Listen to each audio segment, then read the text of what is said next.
a world-famous coral reef ecosystem threatened by pollution. A 2,000-year-old culture in danger of extinction. American democratic ideals overturned by U.S. military policy. A Pacific Island people fighting for their sovereignty and resources in a global corporate economy bent on short-term profit at any price. This is the story of Palau, a microcosm of the planetary survival challenges facing us all.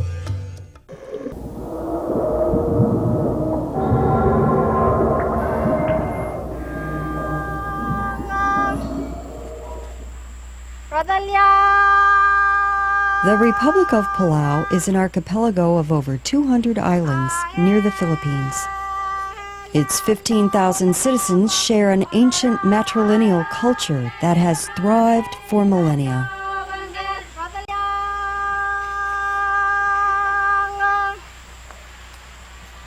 A conservator culture committed to preserving Palau's unique resources and ecosystems for all future generations. Hundreds of species of fish and corals are found in Palau, many times more than found in the Caribbean or the Great Barrier Reef. For Palau is close to the tropical West Pacific center of biological diversity, the area with the greatest variety of marine life forms in the world. Surrounded by the world's best fishing waters, Palauans have had a reputation as Micronesia's finest fishermen. For over 2,000 years, Palauans were self-sufficient in the natural abundance here. But now, the survival of Palau's culture and ecology is severely threatened. Palau's government has signed a compact with Washington, giving the U.S. military rights to their land and sea for at least 50 years. And though officials call it the world's newest independent nation, Palau remains a zip code in the U.S. postal system. And, like other indigenous peoples around the world, Palauans are facing the impact of fast-track development for transnational exploitation. They are caught in a game of global players who have no stake in the survival of local cultures and environments.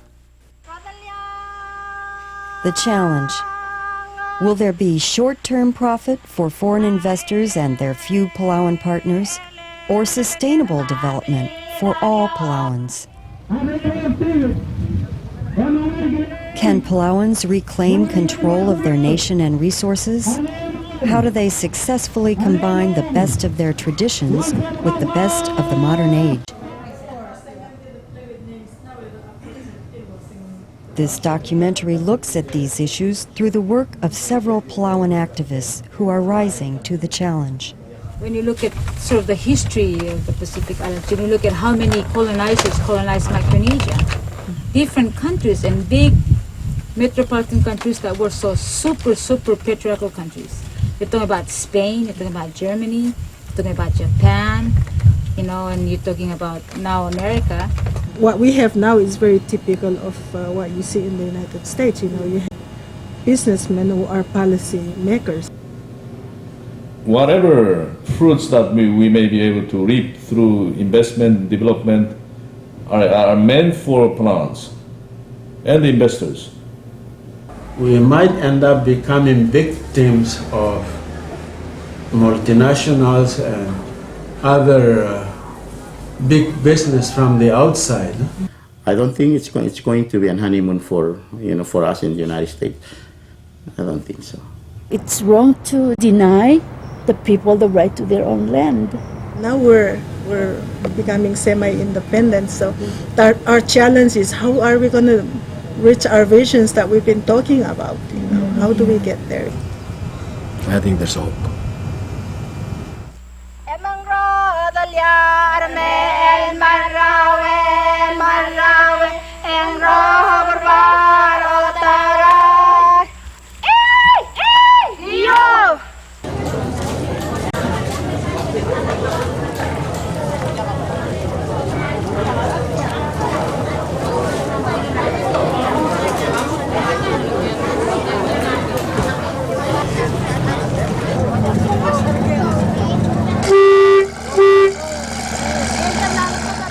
These boats are taking Palauan elders and their families to a weekend of ceremonies commemorating cooperation between two island villages during the Second World War.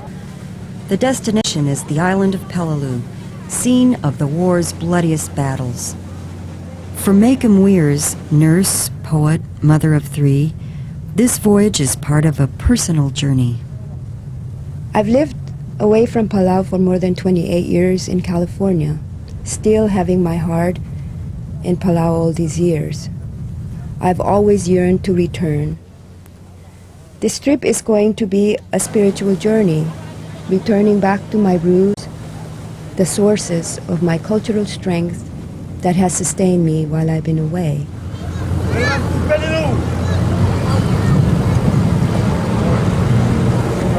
My hope is to reaffirm my traditional values so I can pass them on to the next generation.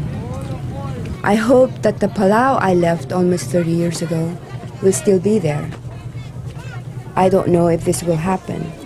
So in some form, it is a contemplative journey to unknown aspects of Palau I haven't seen.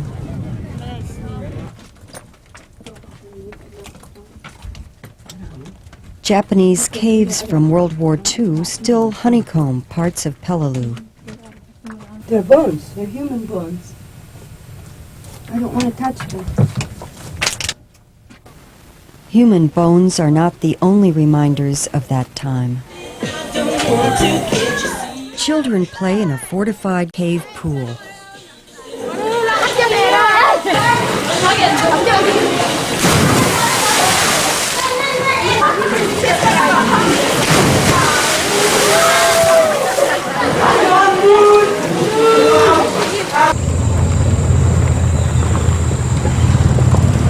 On beaches where thousands died, picnicking grandmothers who were girls during the war burst into dance to renew the ties of shared hardship and joy that connect their two distant villages.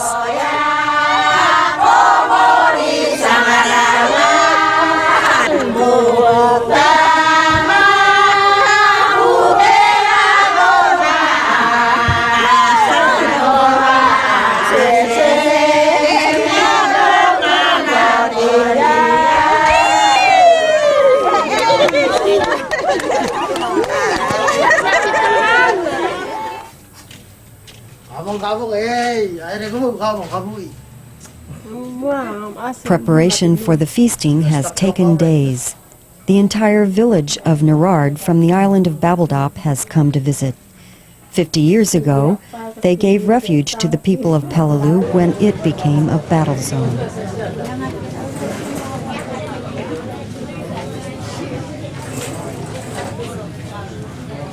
And the feasting is just preparation for the dancing, which goes on into the night. Traditional dances that have borrowed elements from all Palau's past colonizers.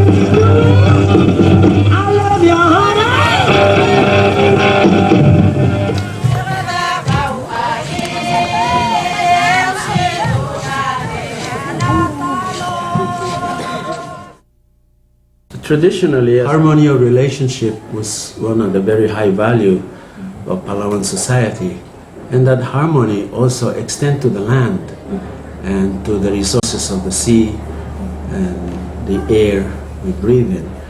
Land was considered very sacred, and even our own term is said, mother, we call the land mother.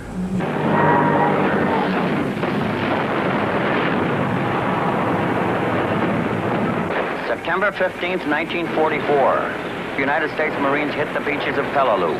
Control of Palau passed to the U.S. in World War II when GIs took it from the Japanese, who had taken it from the Germans who had taken it from the Spanish, who had taken it from Palauans in the first place. When the war was over, Americans deliberately destroyed Palau's extensive Japanese-built road, electrical, and water systems. The decline from economic self-sufficiency to dependence had begun. The meeting is opened.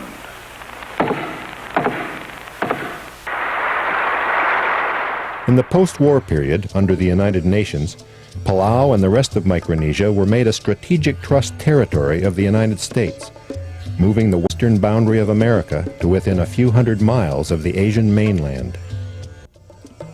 Confronted with American might and promises, islanders were forced to give up their ancestral homelands. Then, under U.S. control, part of Micronesia, the Marshall Islands, became until the 60s ground zero for a series of 66 above-ground nuclear blasts. The ancient island people watched as radiation damaged their culture, lands, and genetic heritage beyond repair or compensation.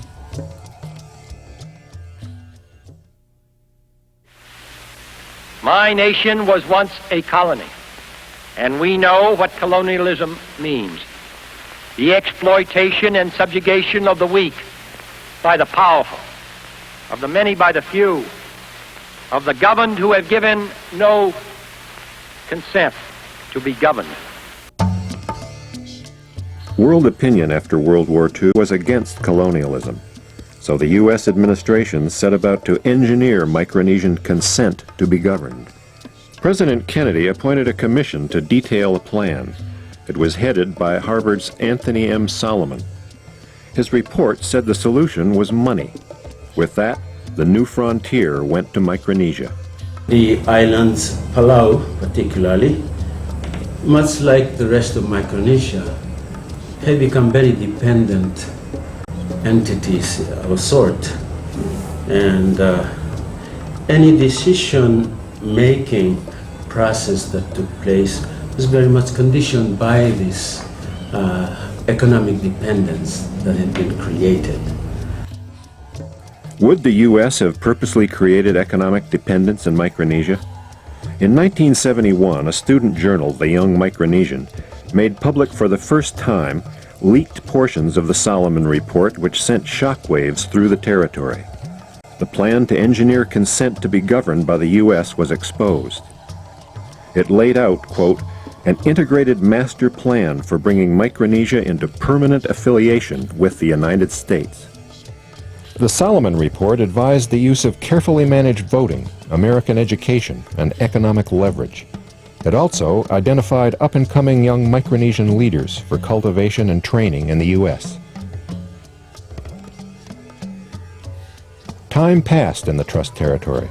American education and television sold Palauans on an affluent Western lifestyle and official American ideals. U.S. economic leverage over Palau increased.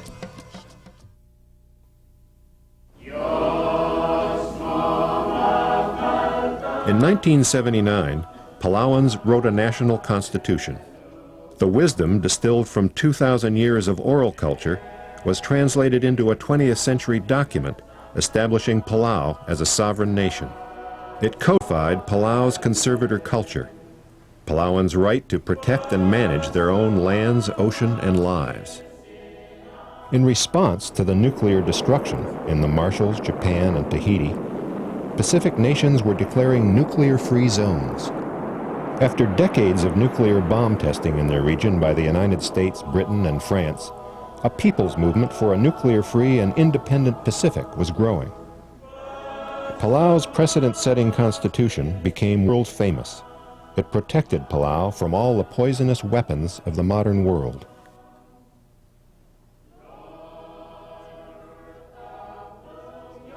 The Constitution further stated that only by a vote of 75% could this clause be removed.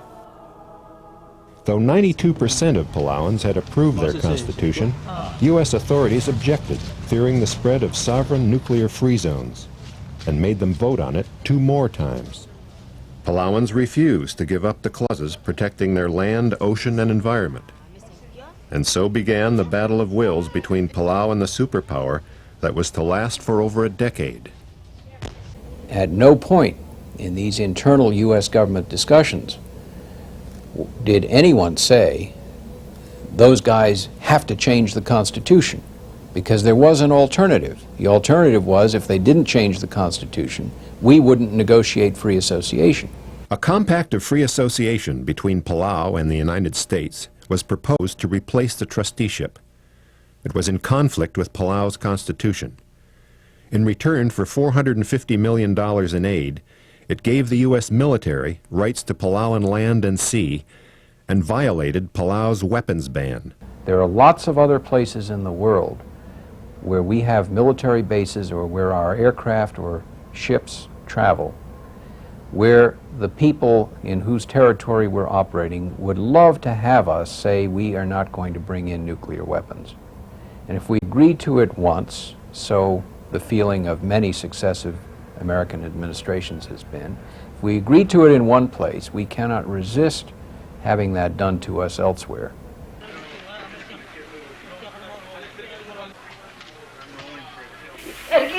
Belau, assurer dat ik te komen met het knal, maar dan zou.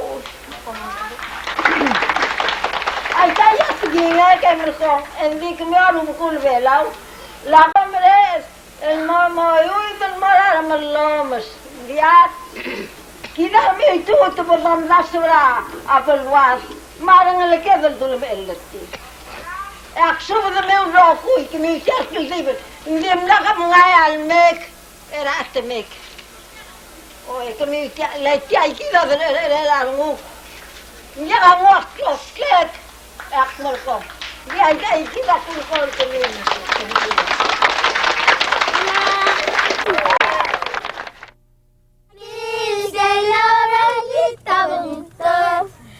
El soldado USP dirahilu Belau el Munwerba. You need to understand the U.S. policy and U.S. mentality as to how this island should be developed in order to fight. Educational Administrator Bernie Kelderman campaigned for over a decade to preserve the environmental and political protections built into Palau's constitution. With her organization Tal Rang, she fought to give Palauans information about the implications of the compact. We were confused and we were forced and we were threatened to follow what the government was trying to tell us. Through the 80s, attorney Roman Bedor co-led the court battle to uphold Palau's constitution. Like his sister Bernie Kelderman, family and community pressures, death threats, and the murder of their father failed to stop his activism. If you look at the first referendum on the compact, there were a lot of money that were poured out into the communities. We had barbecue all over the islands. People were paid. That did not work. And I think that the next strategy for the campaign was to use the intimidation and force. One of the young leaders targeted for cultivation by Washington in the 1960 Solomon Report had been Lazarus Salih. By the 80s, Lazarus Salih was Palau's chief compact negotiator. First as ambassador, then as president, he attempted to engineer compact passage with an increasingly heavy hand. So heavy, in fact, that Palau's legislature asked the international human rights community to send election observers. Canadian, Swedish, Danish, Native American, and Hawaiian human rights groups sent veteran observers. We give them as much as we can give them. I believe the Palauans are on the brink of discovering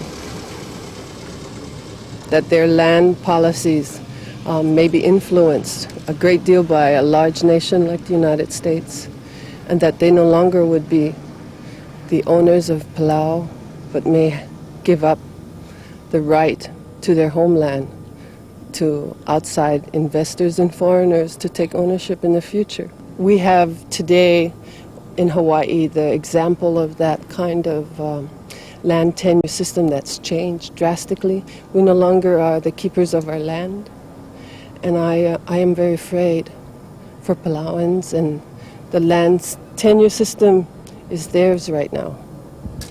Tomorrow it may not be.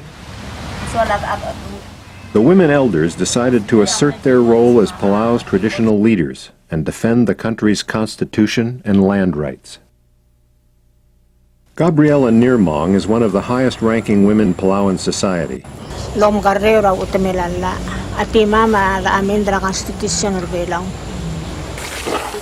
Women are landowners in Palau. They produce the staple food, the taro.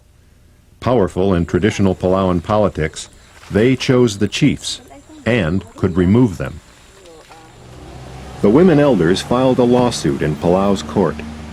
They challenged what they believe were illegal moves to change their constitution, and they knew it would hold up the compact. But hours before they were due in court, someone hurled a firebomb at their leader's home. President Salih had turned up the heat. He furloughed government workers without pay until the compact was approved. Furloughed workers camped outside the national legislature, demanding compact passage. An angry gang, covertly funded by Salih, threatened journalists. You have to leave this country within 24 hours.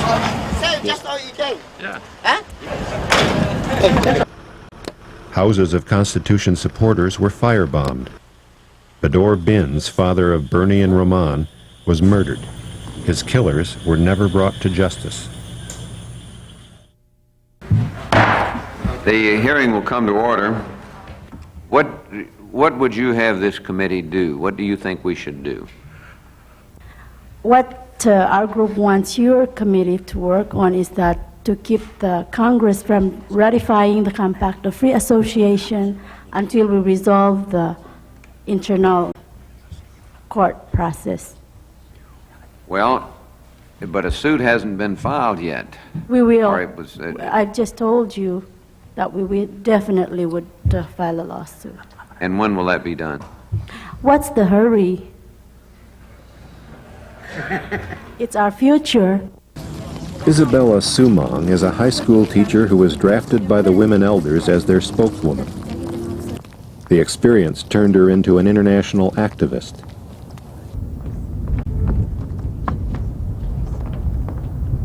I declare open the 55th session of the Trusteeship Council. We have already had a very bitter experience of destruction of our peace by the compact process. I just attended the United Nations Trusteeship Council. I was petitioning on behalf of our organization, a group of women. Militarism, colonialism, taking away of lands from the people are injustice. So we're here to ask these people, good people from the United States, to take action against the wrongdoings of their government. Thank you very much. I believe that when it's wrong, and it's never going to be right. So if we don't do it now, then maybe the next generation will pick it up and take it from there. Palau is the only entity in Micronesia that had to have 3 referendums on the Constitution. We had to have 7 or 8 referendums on the free association. 6 plebiscites had been held attempting to change the Constitution.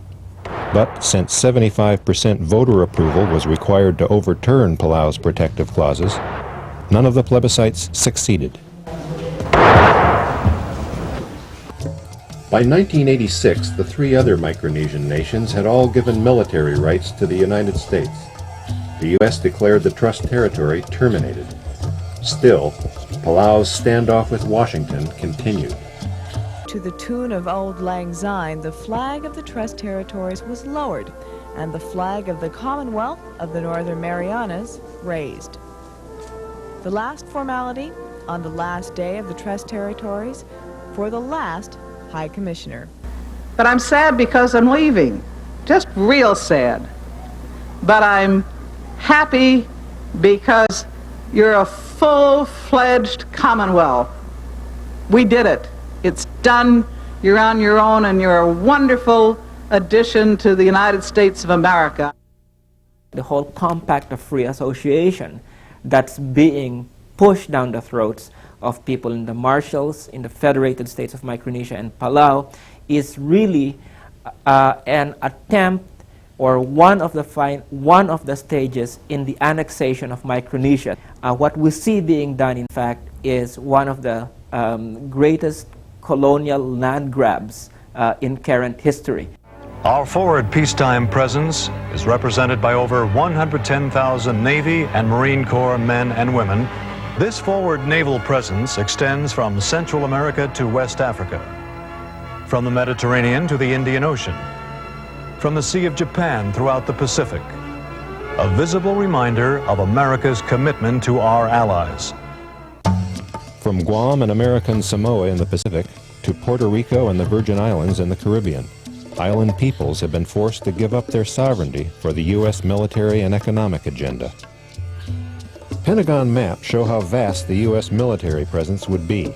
Jungle warfare training ground, nuclear weapons dump, an upgraded airport, and the best deepwater ports taken by the U.S.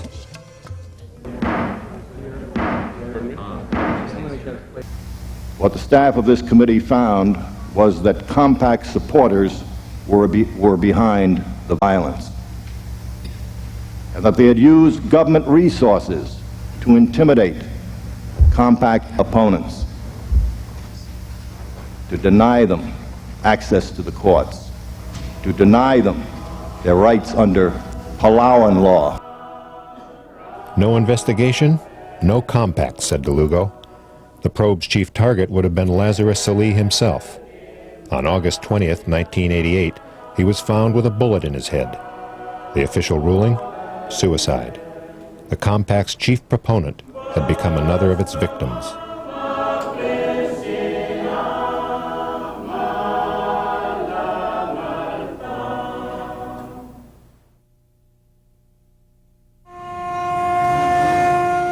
Palau's 1992 election was to become a turning point for the Constitution and compact politics.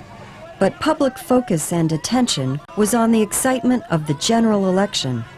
Everyone seemed to be either running for office or campaigning. Candidates and clan loyalties overshadowed the complicated judicial question that was also on the ballot. The question was, could a simple majority overturn the constitutional clause instead of the required 75%? After all these plebiscites, could a majority of just 50+1 legally overturn requirements originally made by 92%?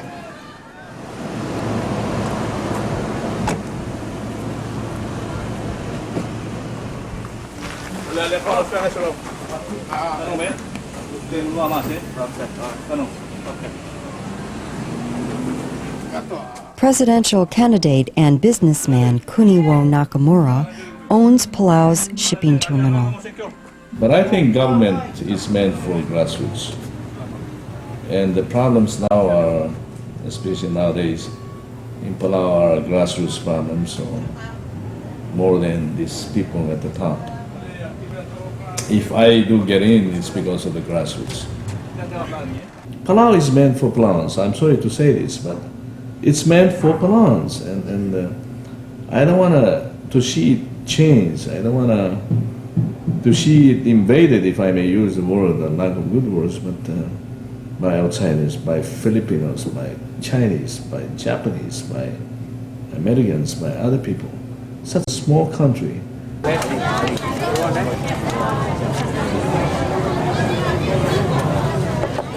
The issues that were on the minds of the candidates this election foreshadowed concerns that would dominate Palauan politics in the 90s.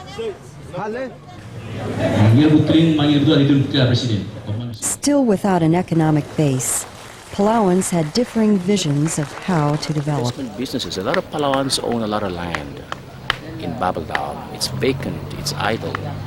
I think from the experience of Guam and Saipan, a lot of Palauans would like to lease their lands or use their property as an asset, as a contribution to some kind of a joint venture.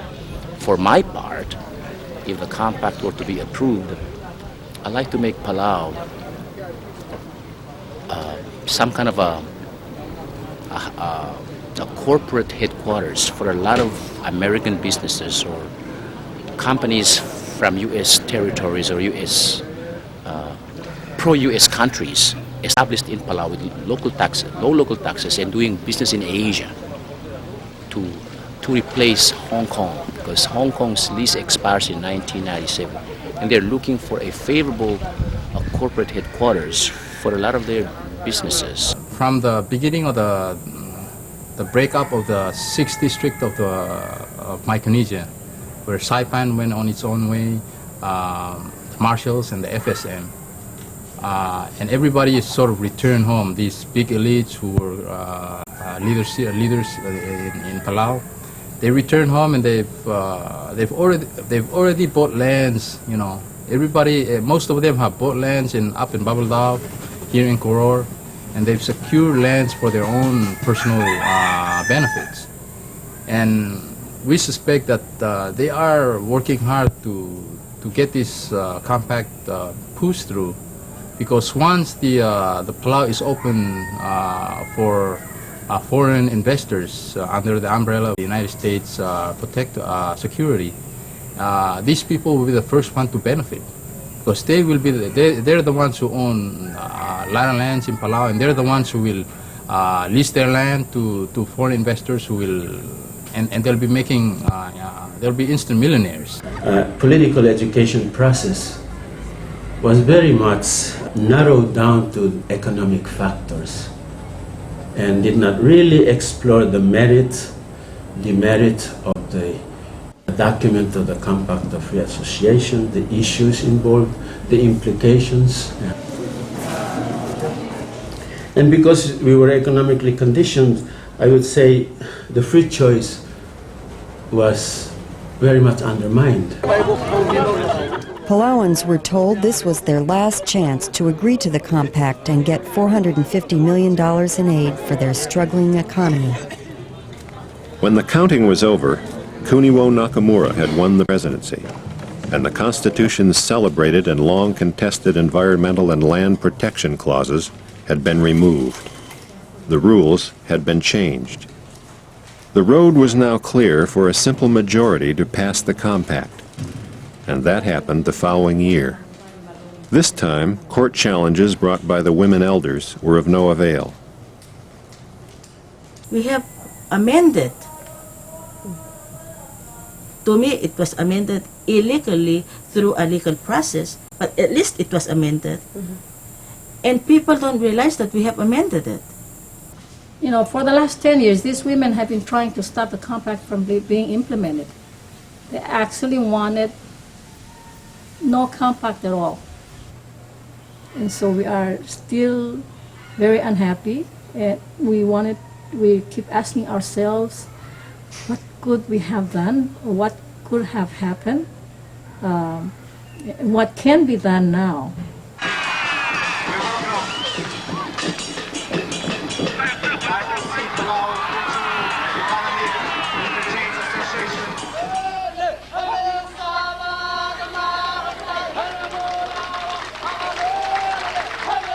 United Nations Development Program, Mablura Nauru, Thailand, Germany, India, Israel, Korea, Brunei, Chile, And so it was that on October 1st, 1994, a gala international event was staged in Palau. The official government invitations called it a celebration of independence. Not everybody saw it that way. It's not true that we are independent. It's just the name that U.S. wants to prove to the world was we're the last trust territory, and there's no economy, and they desperately want to get out of this TT deal because it will cost them more than the compact.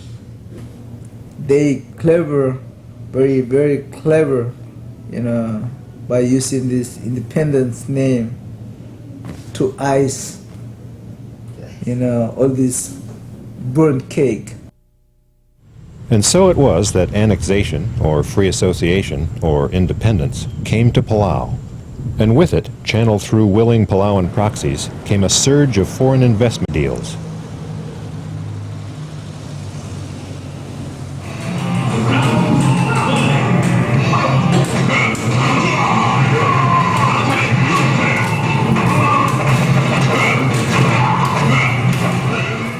Palau's involvement in the globalized market economy deepened.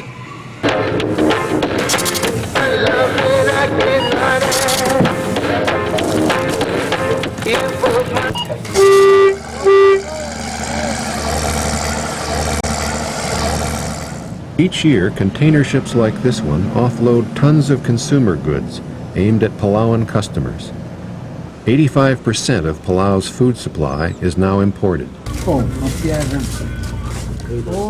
Foreign-owned businesses use Palauan resources, but many underpay or refuse to pay taxes, and most do not buy from or employ Palauans. Foreign firms and their Palauan partners have brought in Chinese and Filipino workers to sew garments for international labels. Made in Palau means a break in U.S. import tax and higher profits, but few benefits go to either the foreign workers or to Palau's economy. Foreign fishermen are licensed to fish Palauan waters, and each week foreign-owned companies fly out thousands of tons of fish to feed Tokyo's sashimi hunger, depleting Palau's fishing stocks.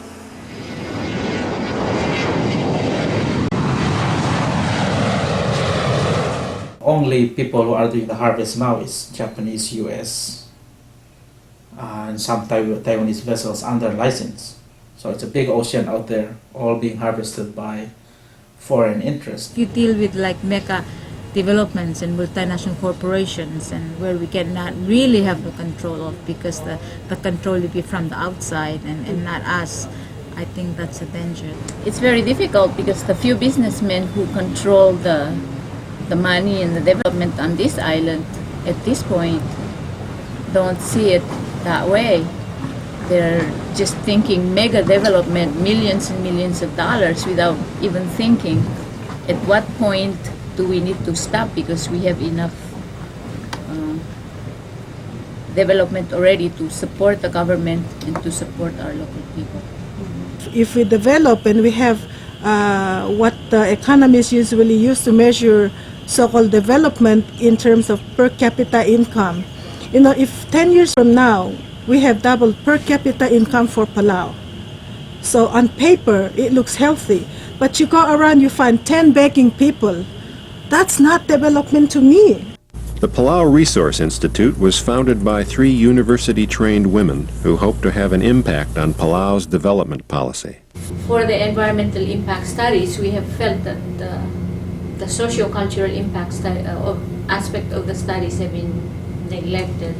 Because not only is the environment important when you do development, but the people in the environment are very important. And so far, especially in Palau, we feel like the people are less important than our fishes and our corals. We'd like to also reach the grassroots level, and so we are a very grassroots institute.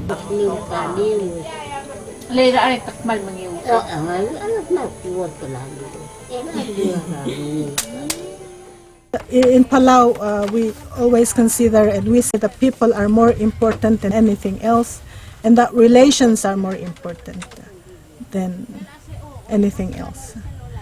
Sometimes we do things slowly, and maybe it's cumbersome and time-consuming, but sometimes reaching your goal, whatever it is, the process is more important than the actual reaching your objective, because we gotta mind the feelings and relations and interconnectedness with each other.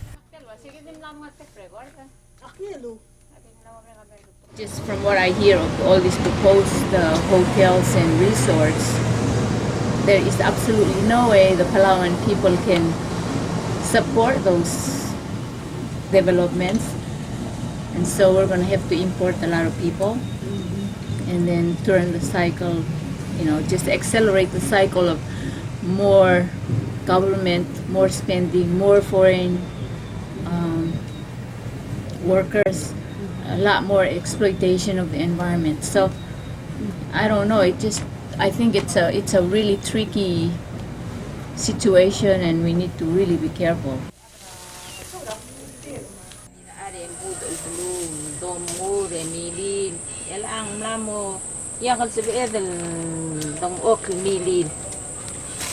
Kadi masang rabi kita milyon odra. Ano mo sa usen mo? Oo, oy. Ay kay kidiya ka lam sel dola hindi free ya ka domar. Oo, ay sel balu. Mo dia ka dalom. Alam mo kaya ngal ka ela mo itirin nga ramsi. Itirin nga raseres. Soril di beesa imorir mo orir mabilir mga ulaan kalmo ko. Mereka kaya ako umtasyon namot ya kaway ka. Di nga rin yarangod al-atrangod al-bulu men mo low si bartir engya ang aringi. Asugum di Belau montia. الرياق رنجل البول وبعدين جوا يا انسان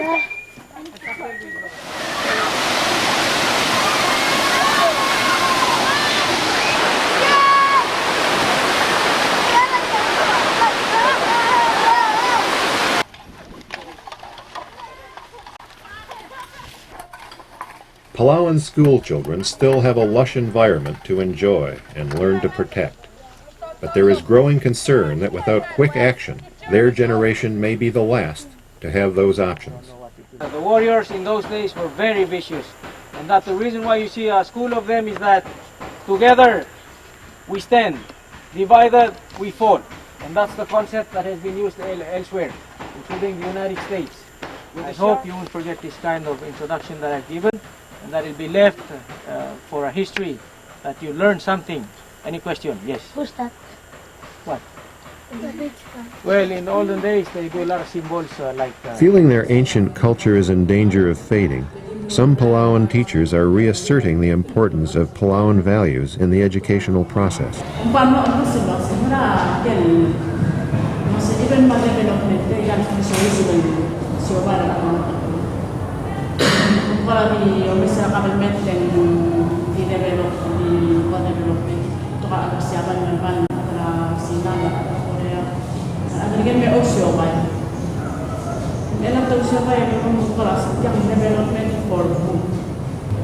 What do I value?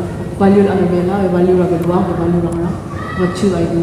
Hindi ako value ang gold, value ang material, hindi ako value ang art. What should I do? Then sa libot ang $1 sign, $1 at cheap labor ulit sa may. Hindi makaroon ang Belau ko yung was aware kasi hindi mo na the chance hindi mo na ko lang makampakte ko na ko hindi tiyak lang araw na parang may kita dictate lumul mas kita dula sa iyo yan sa kaya na ulit diyan like the Hawaiians kasi di ba Hawaii they get not weird Hawaiians kaya countryside kaya culture kita ko rin mo showcase makatungod mo pwede na museum or entertain hindi kita na ang siguro ni Ludo mo na species na blura I think modernization comes in. It's something that we can't really fully control, but if you really want to keep our culture, I think we should make the people who come in respect what we believe in and our values. Newspaperman politician Moses Uladong publishes Palau's only newspaper. As chair of Palau's Master Plan Task Force, and through his reporting, he works to help Palauans understand their nation's options for the future. We're one of the few countries in the world that became independent with sufficient resources to really make it better and to really be able to control our destiny. We'll be able to preserve our culture, and we'll be able to develop our resources to accommodate our needs. But we are the ones to decide. Now, if we don't have a plan like this, then we're going to subject ourselves to outside forces or development that can literally run away and take its own direction that could be beyond our control.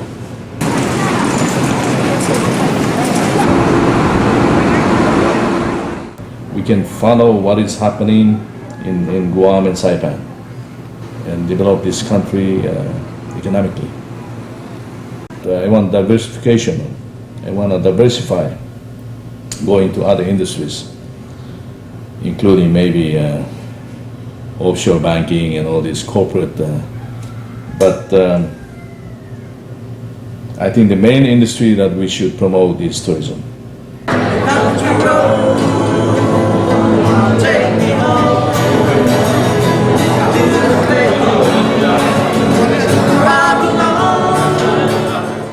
In 1982, Palau hosted 500 tourists. By 1992, the number had reached 40,000 a year and is still climbing.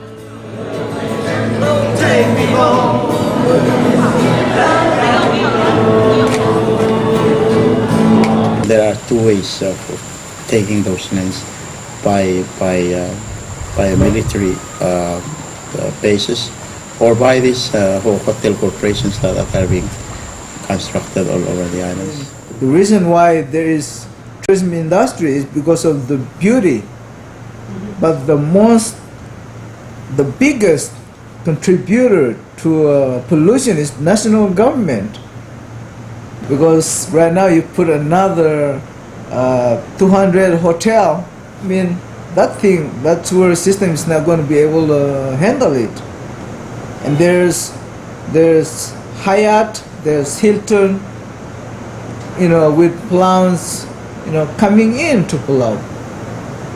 And there's other Taiwanese, Japanese also interested in building hotels. So you put another 1,000 or 2,000 rooms here.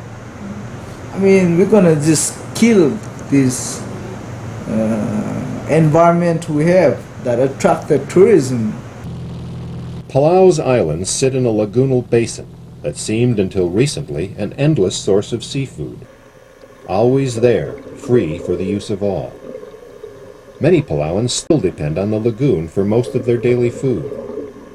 Now the lagoon itself faces a number of threats.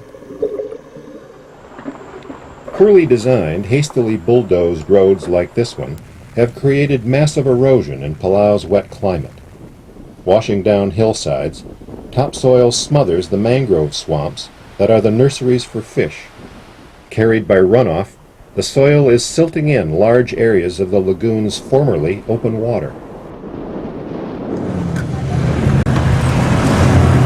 Consumer goods and their byproducts become trash. Discarded in Palau's national dump, they release highly toxic substances into the air and groundwater, and into the lagoon and its sea life.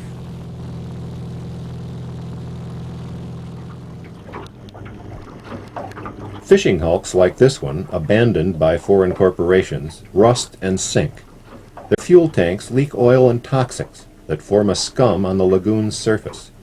Settling, the scum contaminates the sea life on the lagoon floor.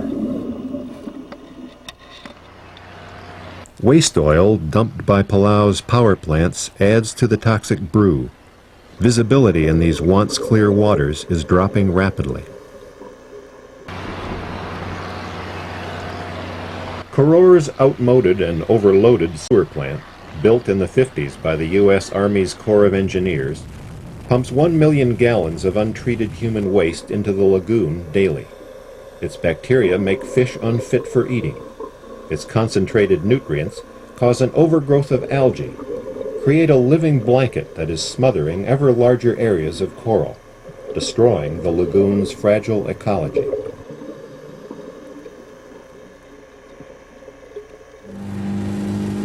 Devon Ludwig is Koror State's marine biologist.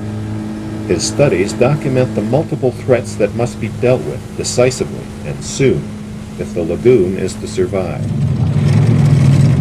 The sea does have been adrift for a long time. There are artifacts that have probably come right out of the national dump, and they've been drifting for quite some time. And it also is what brought our attention to the fact that these currents just circulate. So it just shows you how these things circulate, and what you think you've thrown away in the ocean in this location isn't thrown away. It comes back to haunt you. Our leaders doesn't educate themselves enough to understand we are so blessed and so lucky. Francis Turibian has made doing what he loves, scuba diving, into a successful business. Palau can become a model of the world if we do it right. So much to learn from environment. I take you diving, you want to go diving to the same spot every day, and it's not the same every time. It's the same fish, but they do a different story all the time. You see shark feeding, or shark running away from other shark, or a big tuna chasing shark. I mean, you don't see that. You tell that. People say you're not telling, but you're pulling our leg. But that's what's happening out there. We have Japanese owners, dive shop owners here. They bring their own dive guide, they bring their own boat, they bring everything here. And the Japanese customers used to be my customers, who are really bread and butter for my business, are moved on. They went to the Japanese dive shop. And those dive shop doesn't do a better job than I'm doing. It's said that the national government think different ways. They allow Japanese to come here and do a job here. Let me ask you a question. You think you can go to Japan today and establish yourself? No way. And this government is not protecting the individual people. It's protecting some interest of their friends who finance their campaign.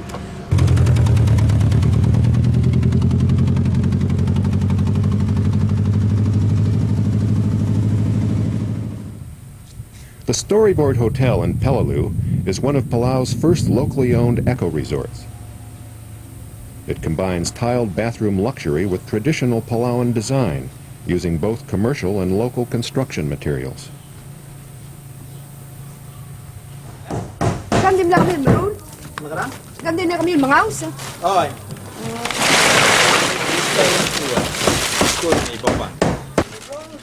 Its creator, architect Lothane Sadao, aims to make it a successful model. I have a feeling that in 3 years from now there will be more of this somewhere else in Palau. The bigger the hotel it becomes, the 5-star the hotel becomes, that if it's a Japanese, then they demand the Japanese product, they demand the Japanese restaurant, they want a service to serve the people, and what happens is that the community get left behind.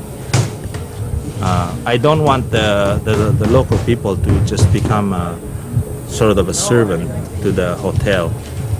We want them to see that their everyday activity have a lot to do, impact to do with a place like this. And when it's small like this, we can really control it. I believe that the economy will go up based on a small-scale project like this.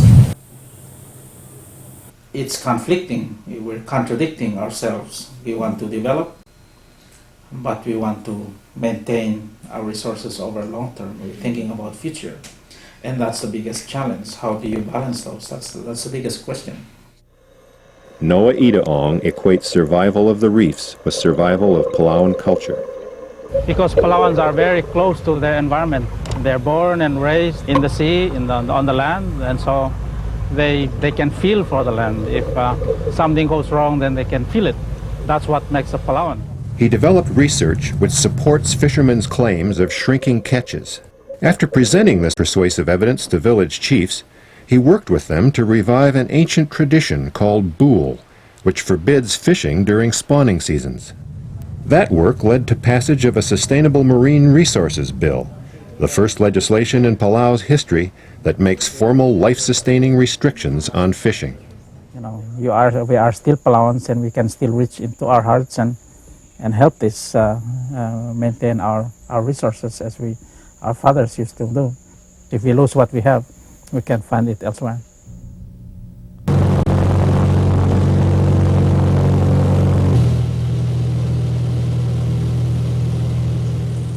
We're all part of this whole system. Nobody is better than the other. Nobody is more important than the other. Let's don't destroy each other or humiliate each other. Above all, if we are reflective of our own role and each other's role in the dynamic mystery of our lagoon, we will make our contribution to the creation of a sustainable world community.